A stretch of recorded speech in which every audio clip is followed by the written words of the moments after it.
ভারতে মুসলিম খ্রিস্টান সহ বিভিন্ন সংখ্যালঘুদের বিরুদ্ধে সংঘটিত নৃশংস হত্যাকাণ্ড, গণপিটুনি, নির্বিচারে আটক ও ধর্মীয় অনুষ্ঠানে বাধার ঘটনা, এ ঘটনায় আমরা গভীরভাবে উদ্বিগ্ন।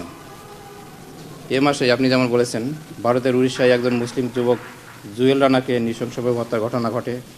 বিহারে মোহাম্মদ আজহার হোসেনের নৃশংস হত্যাকাণ্ড, কেরালায় বাংলাদেশি সন্দেহে এক নিরীহ ব্যক্তির হত্যাকাণ্ড, বিভিন্ন স্থানে মুসলিম ও খ্রিস্টানদের উপর গণপিটুনি ও সহিংসতার ঘটনা ঘটেছে।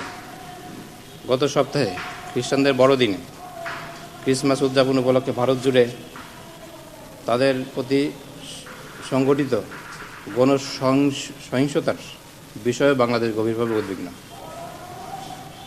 এসব ঘটনাকে আমরা ঘৃণাভরে প্রত্যাখ্যান করি এবং আমরা ঘৃণাজনিত অপরাধ এবং লক্ষ্যভিত্তিক সহিংসতা হিসাবে দেখি।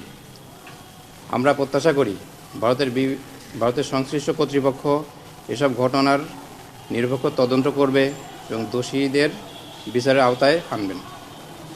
আমরা আশা করি যে প্রত্যেক দেশেরই দায়িত্ব তার সংখ্যালঘু সম্প্রদায়কে সুরক্ষা ও মর্যাদা দেয়া এবং প্রত্যেক দেশেরই তা পালন করা উচিত।